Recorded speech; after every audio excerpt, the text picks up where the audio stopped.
자, 여러분 지금부터 수업 시작하도록 하겠습니다. 지난 시간에 어디까지 했었죠? 일단 여러분 38페이지 펼쳐주시기 바랍니다. 38페이지.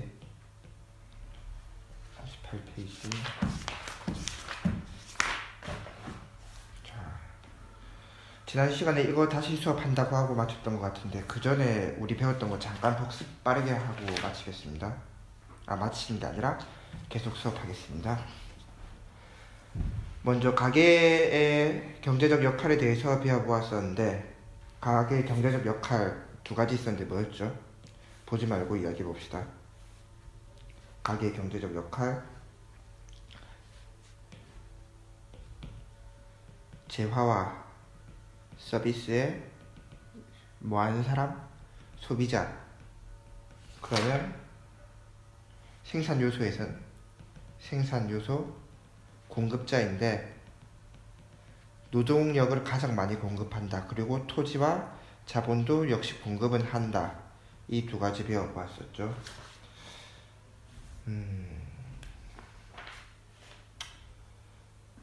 그 여러분이 근로기준법 어제 한번 배워봤었는데 근로기준법이 어딨지? 여기 있네요. 근로기준법.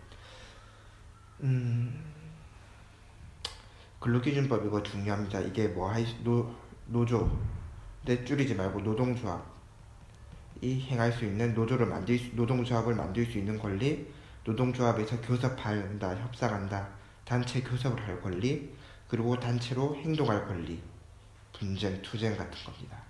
자, 그럼 어제 기업의 의사결정에 영향을 미치는 다양한 요인들 이거 보도록 하겠습니다.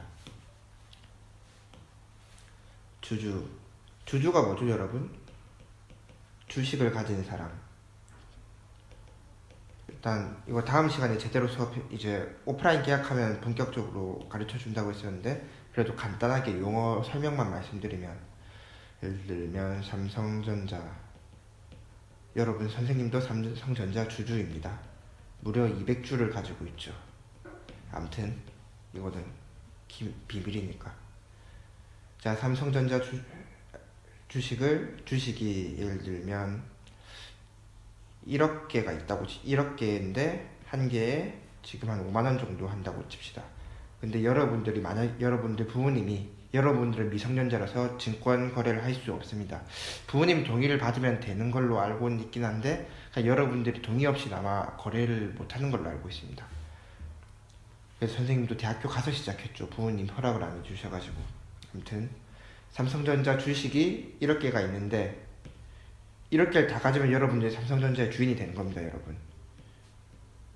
근데 그건 불가능하죠. 아무튼 1억 개를 가지고 있는데 여러분들 용돈이 20만원이 한 달에 20만원이면 5만원씩 삼성전자 주식을 사겠어 할 수가 있죠, 여러분. 그럼 여러분들이 삼성전자 1억 개 중에 1억 분의 하나의 주식을 삽니다. 그럼 여러분들도 주주가 A순위 하나만 있는데 어떻게 주주예요 하는데 단 하나만 가지고 있어도 주주고 1억 개 중에 무려 9천만 개를 가지고 있어도 주주고 똑같이 주주라고 할 수 있습니다. 그리고 주주총회를 하게 되면 이제 주주총회에서 이제 여러 가지 이 삼성전자 주주들은 워낙 많기 때문에 모든 주주들이 오진 못하고 이제 주식을 많이 가진 사람이거나 주식을 작게 가졌더라도 삼성전자에 뭔가 내가 내 시간을 소비해서라도 삼성전자의 앞날에 내가 기여를 하겠다면 여기 참가할 수 있습니다. 이 주주총회 주주들이 참가해서 이제 의결을 하죠. 삼성전자가 앞으로 어떤 식으로 사업을 이끌어 나갈지, 지난 분기에는 어떻게 사업했는데 이게 좋은 점은 뭐고 나빴던 점은 뭐고 어떻게 고칠지 이런 것들을 의결하는 게 주주총회입니다. 그래서 주주는 기업의 다양한 의사결정에 영향을 아주 크게 미치죠. 자, 그럼 주주 알아봤고 경영자 요즘 영어로 세 글자 뭐라고 하죠? CEO라고 합니다. CEO 경영자 당연히 영향을 미치죠. 이 약간 리더 같은 느낌이니까. 노동자들 기업의 일부분이니까 역시 영향을 미칩니다. 노동자들이 일을 안 하면 기업이 움직이지 않기 때문에 영향을 미치고, 그 다음 이해관계 집단 어떤 것들이 있을까요? 아무래도 이제 경쟁업체 혹은 협력업체 이런 것들, 그 다음 소비자, 당연하죠. 금융기관 이제 기업이 돈이 없으면은 예를 들면 지금 이제 갤럭시 무려 시간이 지나서 갤럭시 100가 등장한다고 칩시다. 근데 이게 900억까지 투자를 했고 100억만 더 투자를 하게 되면은 이제 이게 무려 엄청난 성공을 할 건데 이 100억이 없어서 투자를 못해서 이게 망하게 생겼어. 이럴 때 금융기관에 돈을 빌려서 투자를 하고 성공을 할. 자, 그 다음 경쟁업체, 경쟁기업, 아까 말한 경쟁기업. 그 다음 시민단체 여러분 이제 공장에서 이제 막 열심히 일을 하면서 공장 뚝딱뚝딱 일을 하고 있는데 막 오염, 하수 그런 게 흘러나옵니다. 근데 이런 거 신경 안 써요. 왜냐면 얘네들은 돈만 벌면 되니까. 그때 이 시민단체들이 등장해가지고 시민단체 중에서도 환경단체죠. 이 사람들은 시민단체에도 종류가 여러 가지가 있습니다. 환경단체인데 여기서 이제 너네 이거 오염 폐수 함부로 버리지 마라 제재를 가하면 이 사람들은 10명 일하던 사람 중에 이 2명은 이제 이거 분리수거도 깨끗이 하고 이 오염 물질 정화도 하고 이런 식으로 기업의 의사결정에 영향을 미치는 거죠. 그 다음 정부 등의 외부 집단, 정부에서 뭔가 이 사업을 규제를 하거나 지원하거나 하면 의사결정에 영향을 미치는 겁니다. 그 다음으로는 뭐 법이나 제도, 기술적 요인, 인구 변화. 아무래도 인구가 변하게 되면 이제 어떤 사업 방향성도 변하니까 조금만 만들려고 했는데 이 인구가 워낙 많아진다. 그럼 많이 만들어야 되겠죠. 자, 이제 다음 진도 나가보도록 하겠습니다. 39페이지 펼쳐주시기 바랍니다. 여러분들은 39페이지 먼저 기업의 경제적 역할. 기업의 경제적 역할에는 하나 뭐였죠? 기업의 재화 서비스 생산자.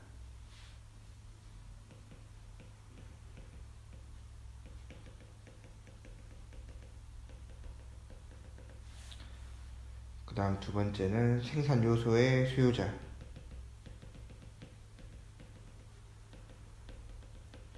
그럼 이거를 뒤집어서 이게 기업이 아니라 가게였다면 뭘로 바꿔야 될까요? 공급자가 해야 돼. 이게 아니라 생산 요소의 공급자가 들어가야 되고 여기서는 소비자가 들어가야 되겠죠.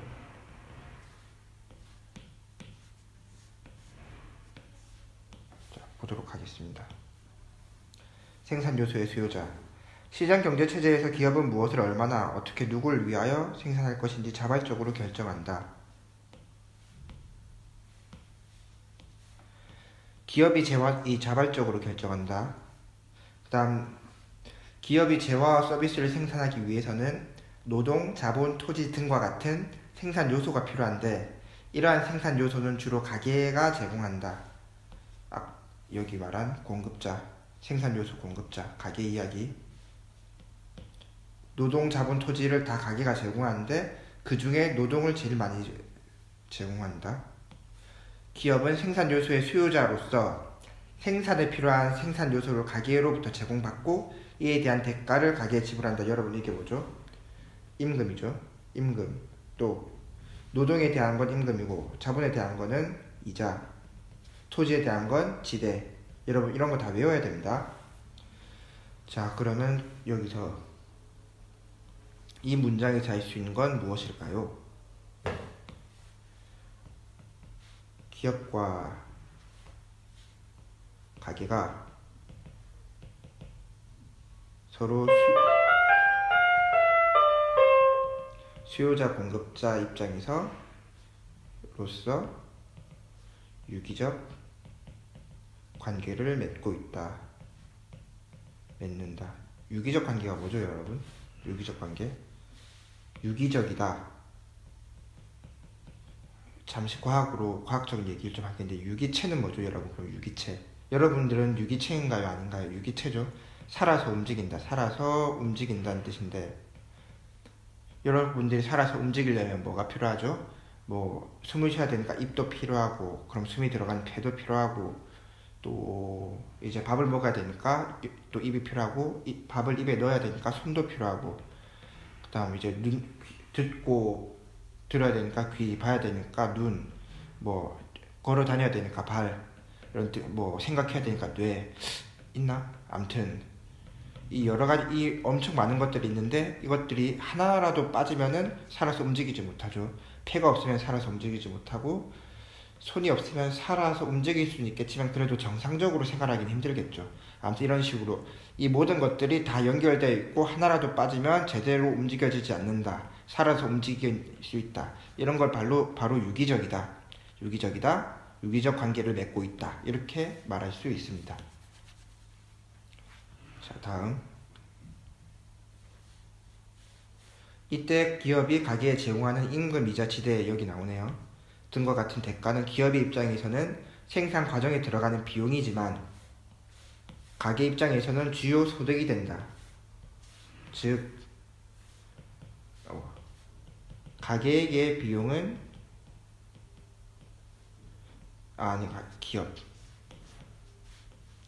기업에게 비용은 가게에게 소득이 됩니다. 그럼 이 비용을 줄이는 게 경제적으로 좋긴 한데 비용을 줄이게 되면 가게는 소득을 줄어들 것이고 그럼 일을 안 하게 되면 비용이 아예 없어지지만 일을 못 하게 되고 적당한 비용과 적당한 소득을 서로 지불하고 받는 게 가장 합리적이겠죠. 너무 많은 월급도 주면 안 됩니다. 왜냐하면 기업이 힘들어지면 가게가 일할 곳이 없어지니까. 그렇다고 너무 작은 월급을 주면 가게가 힘들어지니까 역시 그것도 안 되고 뭐든지 적당한 게 좋습니다, 여러분. 이러한 가계 소득은 가계의 소비 생활을 가능케 하는 원동력이 된다. 왜냐하면 가게는 소비의 주체이기 때문에 기업은 생산의 주체이고 가게는 소득 중 노동의 대가인 임금이 차지하는 비중이 매우 크다 말했었죠. 따라서 노동에 대한 기업의 수요가 증가하면 가계의 취업이 늘어나 가계 소득이 증가한다. 반대로 노동에 대한 기업의 수요가 감소하면 가계 취업이 줄어들고 가계 소득이 감소한다. 자, 노동에 대한 수요가 증가하면 가계 취업이 늘어나 소득 증가. 노동에 대한 수요가 감소하면 가계 취업이 줄어들어 소득이 감소. 왜 취업률 하는 건지 알겠죠?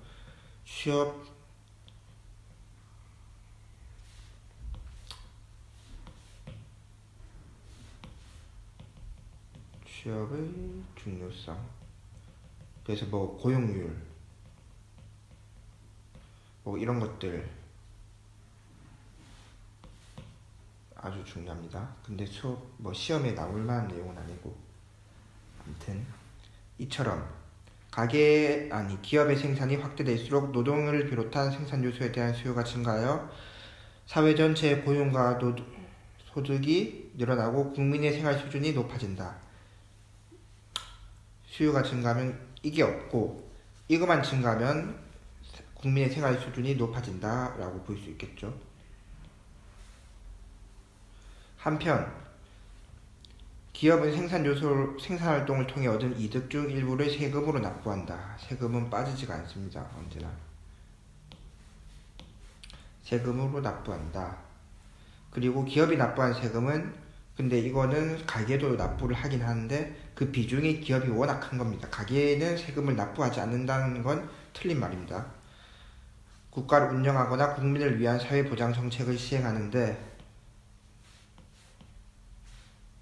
사회보장 정책 필요한 재원으로 활용된다. 즉 세금은 사회보장 정책을 만드는 데 쓰이는데 사회보장 정책은 뭐죠, 여러분? 사회보장 정책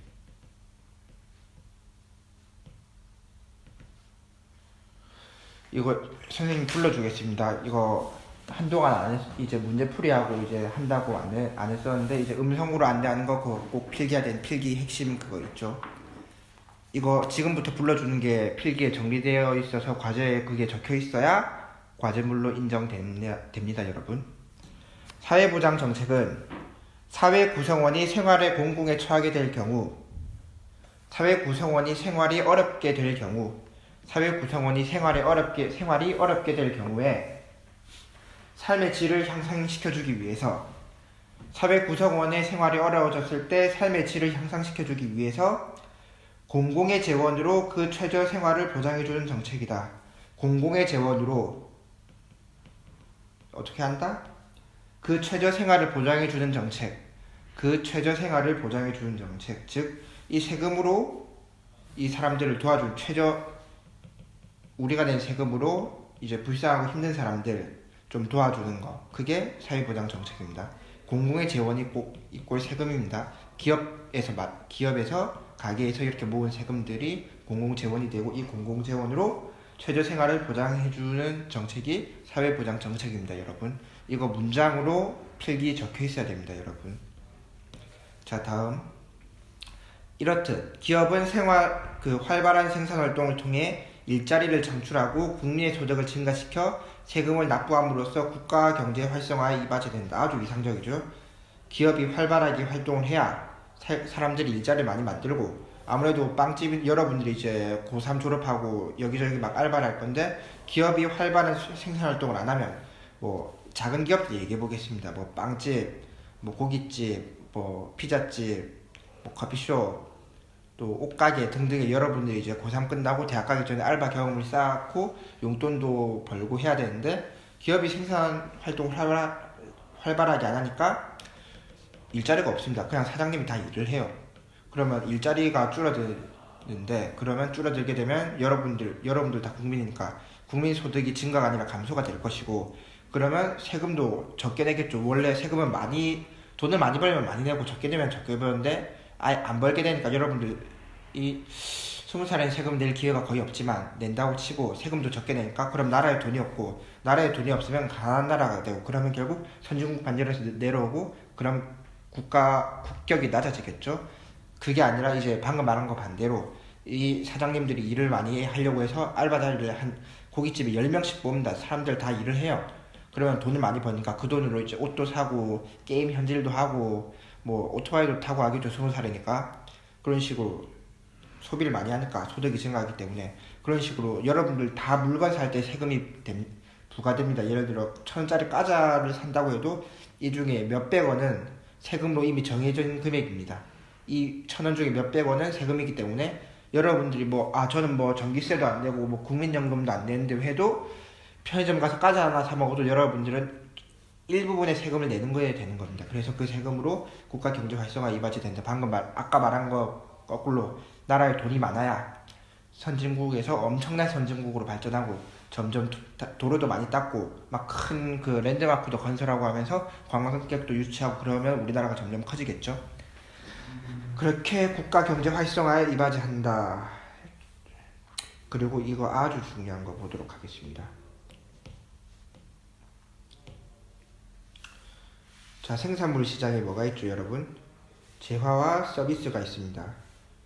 생산 요소 시장에는 노동, 자본, 토지 이렇게 있는데, 자, 그럼 먼저 가게부터 보도록 하겠습니다. 이 불나는 거 잘 따라와 주시기 바랍니다. 가게 여러분들 집입니다. 집에서 이제 재화 서비스를 구매하겠죠. 이제 이마트 가서 이제 먹거리를 사옵니다. 엄마가 장을 봐와요. 그럼 재화를 구매해오는 거죠. 그러면 그 대가로 집에 있던 돈의 일부분을 마트에 줍니다. 소비 지출 맞죠? 그럼 이제 가게 입장에서 계속 보도록 하겠습니다. 가게에서 이제 어머니 아버지가 일을 하러 갑니다.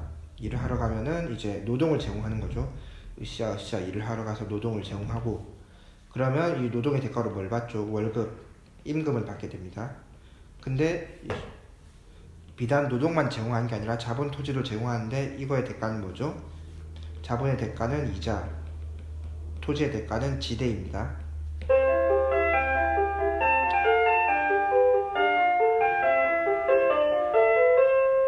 자, 이 생산 요소 시장은 쉽게 말해서, 이 생산물 시장은 모든 생산 요소가 다 거래되는 집합체라고 보시면 됩니다. 집합체. 모든 생산 요소가 모이는 집합체. 메이플로 치면 약간 모든 자유시장 채널들을 다 모아놓은 게 되는 거겠죠. 아무튼 이 생산 요소 안에는 모든 기업들도 다 있고, 모든 노동력도 다 있고, 모든 생산 요소 시장, 실제로 있진 않겠지만 약간 관념상 있다고 가정을 하는 것입니다. 이 생산 요소 시장에 여러분들 부모님의 노동력이 들어갑니다. 이 노동력은 어디로 간다? 기업이 사가겠죠. 인력 시장이라고 생각합시다. 일단 노동력만 제공했을 때 부모님들이 일을 하러 가서 이 노동력이 있으면 이 노동력이 필요한 여러분들, 예를 들어 어머니 아버지가 공학자 출신이다 그러면 IT 기업에서 가져갈 것이고, 여러분들이 어머니 아버지가 요리사다 그러면 요리집 뭐 백종원 아저씨가 데려가겠고 막 이렇게 데려가겠죠. 이제 기업이 여러분들 어머니 아버지들을 데려갑니다, 노동력으로. 그럼 그 대가로 노동을 구매하는 거니까, 공짜가 아니죠. 구매하는 거니까 구매 대가로 생산 요소, 이 임금이 어떻게 된다? 이렇게 전해진다. 임금 이렇게 이어지는 겁니다. 그 대가로 여러분들 요리사면 이제 백종원 아저씨한테, 뭐 공학자시면 뭐 삼성한테 이렇게 가는 거고, 이렇게 그럼 기업은 이제 그 요리사 혹은 공학자들을 또 일을 시켜가지고 요리나 혹은 뭐 휴대폰 같은 걸 만들겠죠. 그러면서 이 재화 서비스를 판매를 하는 거죠. 다시 판매를 하고 판매 수입을 얻고, 이 판매 수입은 여러분들 아버지 어머니들의 임금이 되고, 그 임금은 이렇게 가고, 그 또 임금에서 일부분은 뭐 나머지는 뭐 저금도 하고 여러분들 학원도 보내고 하겠지만, 일부분이 이제 아까 말한 것처럼 마트 가서 물건도 사오고 이렇게 되는 겁니다. 이해가 되셨죠? 이런 거 없이 해놓고 다 여러분들 다 채워 넣을 수 있어야 됩니다. 여기다가. 그 다음 이 점선이 화폐의 흐름, 이건 실물의 흐름. 실물과 화폐는 거꾸로 가죠. 근데 어려워할 게 아니라 당연한 게, 여러분들이 중고나라에서 거래를 한다고 생각을 해봅시다. 거래를 하는데 뭐 아이폰 뭐 X 이걸 거래를 하러 왔다. 이건 실물이죠. 근데 얘는 이제 이걸 20만원 주고 살려고 한다. 이쪽으로 가고, 이건 그럼 이쪽으로 가겠죠. 원래 실물과 화폐는 반대로 움직이는 게 경제학의 기본 원리입니다. 실물과 화폐가 같이 가는 경우는 거의 없는데, 뭐 그냥 여러분들 아버지와 어머니 이제 부모님들께서 여러분들 이제 공부 잘한다고 알고 우리 아들 고생하냐 하면서 돈을 20만원 주면서 플러스로 우리 아들이 휴대폰이 너무 낡았네 하면서 아이폰도 같이 주는 아주 좋으신 분들이죠. 이런 경우에만 같이 움직이고, 그 외에 이제 부모님들의 헌신적인 사랑이 없는 한 반대로 움직입니다. 이런 건 항상. 그럼 기업의 일자리 창출, 이건 여러분 그냥 한번 읽어보시기 바랍니다.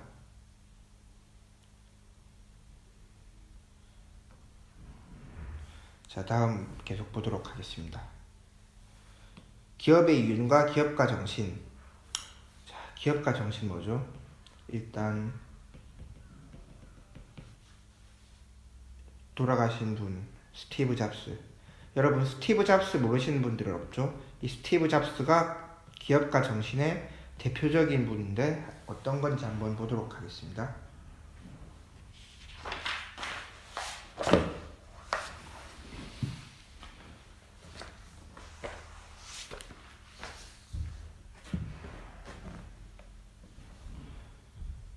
기업의 이윤과 사회적 책임. 기업이 생산활동을 하는 가장 큰 목적은 이윤을 얻기 위함인데,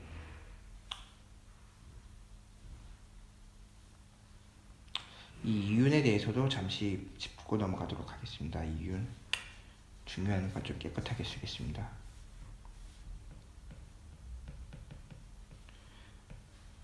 먼저 여기 이윤에도 두 가지가 있는데, 회계상 이윤과 회계상 이윤. 윤계상이 아닙니다, 여러분. 회계상 이윤, 경제적 이윤. 이게 무엇이냐 하면, 회계상 이윤은 총수입에서 회계상 이윤을 뺀 것이고, 경제적 이윤은 총수입에서 기회비용을 뺀 것입니다.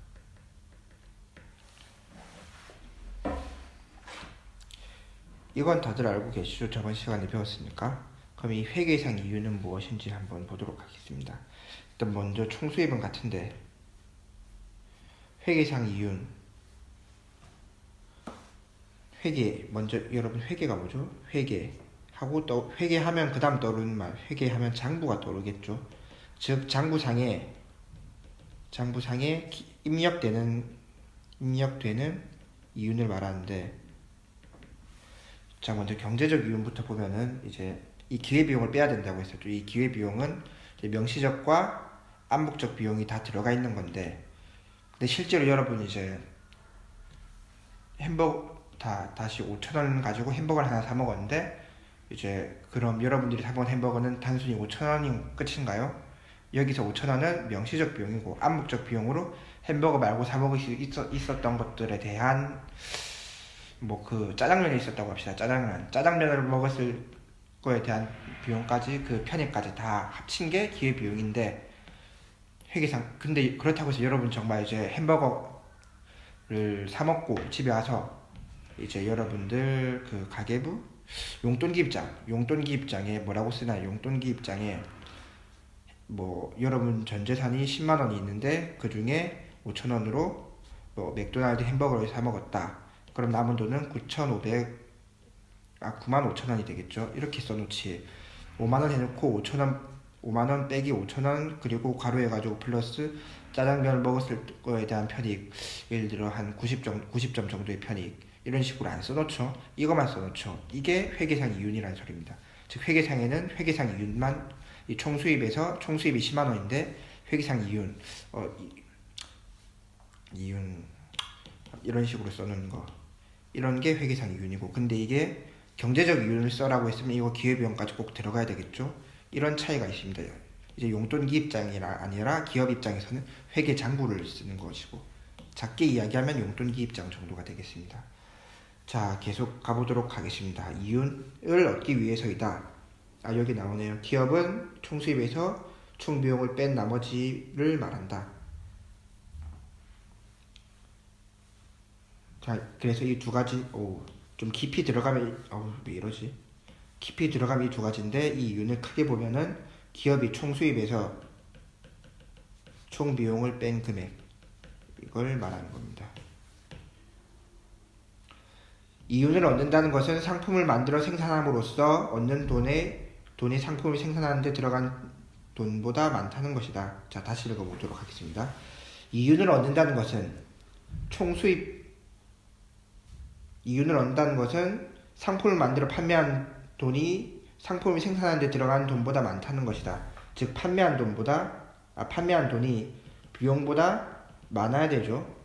이게 만약에 같거나 혹은 비용이 더 크다, 이거는 이 사람들은 그러면 뭘 한 거죠? 판매를 한 거야, 뭐야? 이건 그냥 봉사활동입니다. 봉사활동. 좋은 마음으로 사람들을 도와주는 행동이, 이런 비용이 더 큰 경우들, 물론 이게 더 클 수도 있죠, 이런 것들 중에. 근데 대체적으로 기업은 이제 무조건 판매의 이익이 더 커야 됩니다. 이에 기업은 총수입을 늘리고 총비용을 최소화해서, 계속 강조했던 거 뭐죠? 이윤 극대화를 한다. 기업은 이윤 극대화를 하고, 그럼 가게는 뭘 하죠? 효용 극대화를 합니다. 효용 극대화.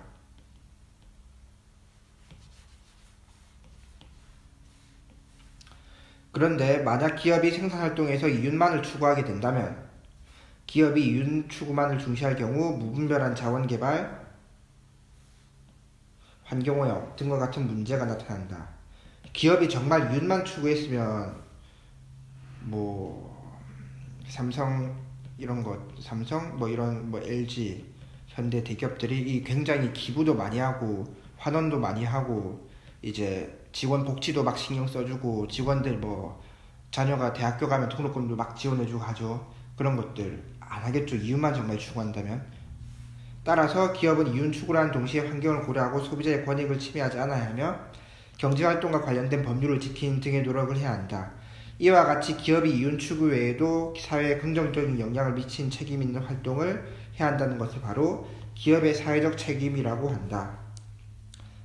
오늘날 기업의 활동은 소비자, 근로자뿐만 아니라 국가 경제 전반에 영향을 미치기 때문에 기업의 사회적 책임에 대한 관심이 높아지고 있다. 여기서 말하는 기업은 소비자와 근로자로 주로, 기업을 이용하는 건 근로자와 소비자지만, 만드는 사람과 사는 사람이지만, 나아가서 국가 경제 전반에 영향을 미친다. 여러분 지금 주식 중에 있잖아요. 주식 중에 제일 큰 게 코스피, 코스닥 두 가지가 있는데, 이게 약간 메이저리그 개념이면 이게 약간 마이너한 개념? 약간 이런 느낌입니다. 근데 이 코스피가 이렇게 지분이 다 이게 코스피라고 합시다. 이거의 60%가 무엇일까요? 삼성전자와 삼전과 SK 하이닉스라는 반도체 회사입니다. 하이닉스라는 이 두 가지 회사의 주식을 합치면 이 코스피의 전체 60%가 넘어버립니다. 절반이 넘어버리죠. 암튼 근데 이 코스피 자체는 이제 이건 약간 중소기업들이고 이건 대기업이나 혹은 엄청 큰 기업들이 주로인데 우리나라 모든 기업들을 다 합친 것 중에 이거 두 개 합치면 절반이 넘어간다는 소리. 즉 만약에 얘네들이 망했습니다.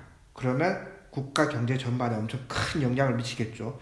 우리나라 주식의 절반 이상이 그냥 그대로 날아가 버리는 거니까. 이런 식으로 기업은 국가 경제 전반에 영향을 미치기 때문에 사회적 책임에 더더욱 관심이 높아지고 있다. 선생님 이 말을 한 이유가 그만큼 얘네들의 우리나라에서 입지가 엄청 크니까 그만큼 얘네들이 막 나쁜 짓 하면 절대 안 되고 예를 들면 이런 거죠. 전교생 중에 한두 명은 물론 모두가 나쁜 짓을 하면 안 되겠지만 전교생이 뭐 300명인데 그 중에 한두 명만 쓰레기를 버리면 누군가가 좀 치우고 하면 정리가 되겠지만 전교생 300명인데 그 중에 200명이 쓰레기를 버린다. 여기는 학교가 아니라 그럼 쓰레기장이 되겠죠. 그런 식으로 이렇게 큰 기업일수록 기업의 사회적 책임에 더 큰 영향을 미치고 더 신경을 써야 된다. 작다고 하면 할 필요 없다는 건 아니고 모두가 안 해야 되겠지만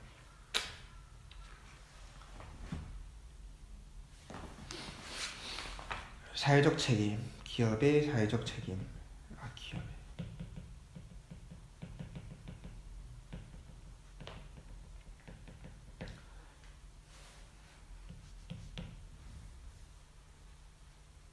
기업의 사회적 책임 어떤 게 있는지 한번 예시를 한번 들어볼까요? 뭐 여러 가지가 있겠지만 1번 지역사회 발전에 뭐 이바지한다, 기여한다. 그리고 뭐 각종 사회공헌. 뭐 예를 들어 우리 학교 기숙사 건물도 부영기업에서 지어준 겁니다. 그런 게 이제 지역사회 이바지하는 게 되겠죠. 마구가 이제 지역사회에서 워낙 명문 고등학교다 보니까 이제 그런 식으로 지역사회의 각종 사회공헌도 하고 그 다음 당연히 환경보전 역할도 하고 환경보전 그 다음 또 소비자 보호 등 이제 뭐 여러 가지 뭐 주말에는 봉사활동도 하는 회사도 있을 수도 있겠죠. 자 그러면 사회적 책임인데 그럼 사회적 기업이란 무엇이냐? 사회적 기업이 뭘까요? 서울쌤이 만든 기업? 아닙니다. 사회적 기업이란 사회적 목적을 우선적으로 추구하면서 재화와 서비스 생산, 판매 등 영업활동을 수행하는 기업을 말한다. 사회적 목적을 우선으로 추구한다. 원래 기업은 이제 일반 기업은 이윤을 1순위로 추구하되 2순위로 사회적 목적, 사회적 복리 후생 이런 걸 사회적 복지 같은 거 신경 쓰는 게 이제 보통 기업은 이게 정상입니다. 근데 사회적 기업은 이게 2고 이게 1이죠. 일단 사회적 목적을 우선적으로 챙기고 그 다음으로 이윤을 챙긴다. 사회적 기업은 이윤을 전혀 신경 쓰지 않는다. 이건 틀린다. 그죠? 이윤을 신경 쓰되 사회적 목적을 최우선으로 고려하고 그 다음으로 이윤을 고려한다. 이렇게 말해야 정답입니다.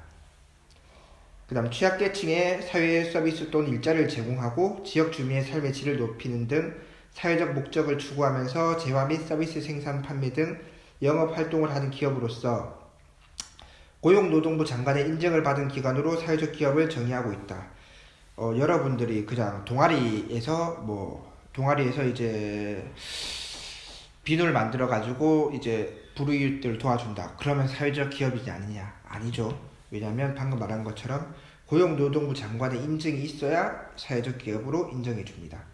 그리고 취약계층에게 사회 서비스 또는 일자리를 제공해 줘야 되고 그 다음 영리기업이 주주나 소유자를 위해 이윤을 추구하는 것과는 달리 사회적 기업은 영리기업이 아까 말한 일반 기업들, 이윤을 먼저 추구하는 기업들 사회적 기업은 사회 서비스를 제공하고 취약계층에게 일자리를 창출하는 등 사회 목적을 조직의 주된 목적으로 추구한다는 점이다. 이 취약계층 일자리 창출 이게 사회적 목적, 이게 조직의 주된 목적이다. 이건 그냥 한번 읽어보시면 되고 여러분 그 알베르토라고 혹시 아시나요? 알베르토라고 좀 TV 많이 본 애들은 정상회담, 비정상회담에 나온 알베르토가 있는데, 이 알베르토가 사회적 기업을 만들었습니다. 사회적 기업을 만들었는데 어떤 걸 만들었느냐? 바로 비누 회사를 만들었는데, 왜 뜬금없이 외국인이 우리나라 와가지고 사회적 기업 중에 비누 회사를 만들었을까 생각을 해봅시다. 이거 뭐 하는 회사일까요, 여러분? 사회적 기업이 뭘 추구한다고 했었죠? 먼저 계층에게 뭘 해준다? 일자리를 창출. 자, 그래서 이 사회적 기업 중에 모든 사람들이 아니라 대부분의 사람들은 이제 몸이 불편한 장애인들입니다. 예를 들어 뭐 다리가 약간 좀 불편하신 분들이나 약간 귀가 잘 안 들리시는 분들, 이런 장애인 분들이 비누를 만듭니다. 비누를 만들어서 이제 배달해야 되겠죠. 근데 말 그대로 몸이 불편하니까 배달하긴 힘들겠죠. 그래서 비누는 장애인 분들이 만들고, 그 다음 그런 배달은 이제 노숙자들을 고용합니다. 노숙자분들. 만드는 건 장애인 분들이 하시고 배달하시는 건 노숙자 분들이 하셔서, 이제 그러면 이 장애인과 노숙자분들, 취약계층의 일자리를 창출하는 거죠. 이런 게 바로 사회적 기업입니다. 아주 보기 좋은 기업이죠. 베리굿. 그럼 이 사람들은 뭘 추구하느냐? 이윤을 추구 안 하는 건 아니겠죠. 왜냐면 이 비누를 돈 받고 파는 것이기 때문에. 이윤을 추구하되 먼저 이런 식으로 사회적 목적을 가장 우선적으로 추구하고, 그 다음으로 비누판 이윤을 추구한다. 이 이윤으로 이분들 월급을 주겠죠. 그럼 이분들은 그 돈으로 생활을 하실 수 있는 겁니다. 심지어 이 자리를 얻었으니까 자립도 하게 된 거네요. 사회복지에서 가장 중요하게 생각하는 게 지원이 아니라 독립입니다. 그러니까 이분들, 이 장애인분들, 노숙자분들, 그 외에 많은 사회적 약자분들이 계속 지원해주면 그 지원금만 받고 생활하는데, 이런 분들이 지원금을 받지 않고도 스스로 생활할 수 있도록 독립이 아니라 자립이 더 맞는 편이겠습니다. 이 자립을 시켜주는 게 가장 최고의 목적으로 보고 있습니다. 사회복지에서는. 자, 그 다음 기업가 정신하고 마치도록 하겠습니다, 여러분. 아까 기업가 정신에서 선생님이 뭐 말을 했었죠? 스티브 잡스. 일단 이걸 제대로 이해하기 위해서는 이거 스티브 잡스 영화를 한 편 봐야 되는데, 여러분들 이제 온라인 계약 이거 해서 집에서 시간도 많을 건데, 밤에 자기 전에 이거 영화 한 편 보고 주무시면 기업가 정신이 뭔지 바로 이해되실 겁니다. 다음에 오프라인 수업 때도 기회가 된다면 이거 한번 영화 같이 보도록 하겠습니다. 기업가 정신이란 시장경제 체제에서 기업가는 기업가 정신을 지녀야 한다. 기업가 정신이란 위험과 불확실성을 무릅쓰고 모험적이고 창의적인 정신을 발휘함으로써 기업을 성장시키려는 도전 정신을 말한다. 즉, 기업가 정신이란 도전 정신이 되겠죠. 도전 정신. 기업가는 기업가 정신을 바탕으로 새로운 상품과 기술을 개발하고 새로운 시장을 개척한다. 새로운 생산 방법을 도입하는 등 혁신을 통해 기업의 성장을 꾀한다. 이러한 기업가의 노력은 기업의 생산성을 향상할 뿐만 아니라 국민의 경제 성장에도 기여한다. 스티브 잡스를 계속 얘기해야 되겠는데, 스티브 잡스가 애플을 개발하지 않았다면, 애플이 없었다면은, 여러분 또 이거 주식 얘기를 계속, 왜냐면 선생님 주식하는 사람이라서 그런지 주식 얘기를 계속 하게 되는데, 애플 주식이 우리나라 아까 코스피 얘기했었죠. 이 코스피가 뭐였죠, 여러분? 우리나라 대기업들 뿐만 아니라 여러가지 좀 굵직굵직한 기업들의 주식을 모두 합친 게 이 코스피인데, 애플 주식, 미국에도 이런 게 많겠지만 애플 기업 하나의 주식과 코스피의 주식 뭐가 더 비쌀까요? 원래는 이제 이게 더 비싼데, 애플 주식이 워낙 오르면서 애플이 워낙 잘 나가다 보니까 불과 몇 개월 전에, 한두 달 전쯤에 이제 가격을 계산해 봤을 때 애플 기업이 우리나라 코스피보다 더 비싸졌습니다. 근데 뭐 이거 만약 애플이 이제 휴대폰이 안 팔리고 아이패드가 뭐 분량이 너무 많아져서 사업이 안 좋아진다. 그러면 다시 이쪽으로 바뀔 수도 있는 거겠죠. 근데 그런 걸 보다는 차라리 우리나라 코스피가 더 커져서 이렇게 부정어가 바뀌는 게 더 좋겠죠. 아무튼 그런 식으로 국민 경제 성장에도 크게 기여를 했죠. 그 스티브 잡스 일대기를 한번 선생님이 말씀을 들어보면 얘가 처음에 왜 이러지? 애플 스마트폰을 처음 만들었는데 스마트폰을 처음 만들진 않았고 맥북의 시초인 아이맥 뭐 이런 거 처음에 이 차고에서 자동차 차고에서 컴퓨터를 처음 만들었습니다. 이제 맥북의 시초이죠. 원조 만들고 그 다음에 이제 스마트폰도 만들고 이제 잘 나가다가 이제 그럼 애플이 점점 커졌습니다. 이때까지도 이미 새로운 상품과 기술을 개발했기 때문에 기업가 정신이 맞지만 여기서 더 발휘합니다. 이때 애플에서 쫓겨나게 돼요. 쫓겨나서 지금 픽사 디즈니에 소속되는데 픽사는 뭐하는 회사죠 여러분? 애니메이션 영화 만드는 회사인데 이런 픽사 영화사에 들어가게 돼가지고 이 영화사에서 또 더 큰 성장, 이 픽사를 엄청 크게 키우죠. 그래서 승승장구하다가 이 픽사에서 또 성공을 하다가 다시 애플에 들어가서 더 스마트폰 시장을 더 크게 만들어 버립니다. 그때까지 애플은 되게 휘청휘청했어요. 그래서 즉 스티브 잡스는 애플을 만들었지만 애플에서 쫓겨나서 픽사를 만들어서 이 픽사를 엄청 크게 만들고 애플이 휘청휘청하니까 다시 애플로 가서 애플을 더 크게 키운 다음에 하늘나라로 떠나셨죠. 이게 바로 기업가 정신이죠. 위험과 불확실성을 무릅쓰고 또 스티브 잡스는 하버드를 중퇴했습니다. 하버드 중퇴하고 제일 처음 한 일이 뭘까요? 여러분들이라면 하버드를 중퇴하고 무엇을 하실래요? 뭐 구글에 들어갈 수도 있겠죠. 거기에 학벌을 전혀 신경 안 쓰고 머리만 똑똑하면 들어갈 수 있으니까. 제일 처음 한 게 이제 서체 수업을 배웠습니다. 서체가 뭐죠 여러분? 서체 뭐 쉽게 말하면 공서체 이런 거 뭐 등등 여러 가지 체 이런 거 수업을 배웠는데 왜 얘는 IT 막 차고에서 자동차를 안 만들었구나. 컴퓨터 뭐 휴대폰 만들고 하다가 하버드까지 가서 하버드를 중퇴하고 왜 서체 수업을 들었을까? 여러분들 이제 서체 수업이 여러분들 지금 공서체 무슨 체에서 엄청 체가 많은데 예전에는 딱 그 체가 하나였습니다. 모든 컴퓨터에 하나의 서체밖에 없었는데 이제 스티브 잡스가 처음으로 휴대폰이 아니라 전자기기에 여러 가지 서체를 만드는 걸 처음으로 데려왔고 이게 점점점 발전해서 지금의 막 수만 가지의 서체가 발생하는 겁니다. 즉 스티브 잡스가 하버드를 중퇴하고 서체 수업을 듣지 않았다면 스티브 잡스가 처음으로 컴퓨터를 만드는데 이 서체에 여러 가지 입력을 안 했겠죠.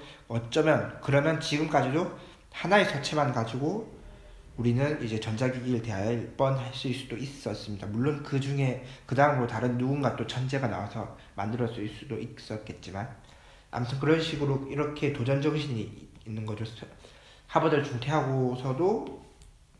중퇴하고 꼴랑했던 게 서체 수업인데 근데 스티브 잡스 명연설 선생님 좋아해서 자주 듣는데 거기서 나옵니다.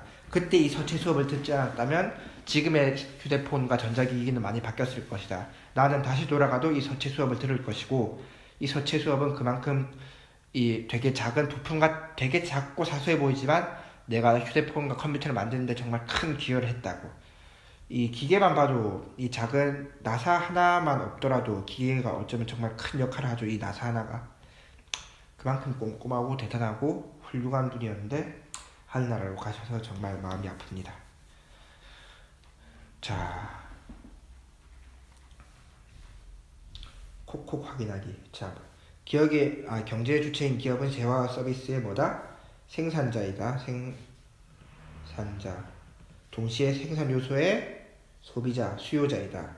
수요자 뜻이 그냥 소비를 하려고 하는 사람들입니다.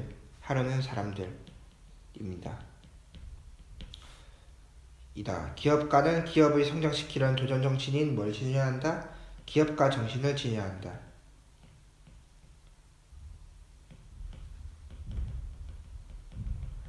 우리나라 기업가 정신의 대표적인 사람들은 누가 있을까요? 정주영, 이재용이 아니라 이병철.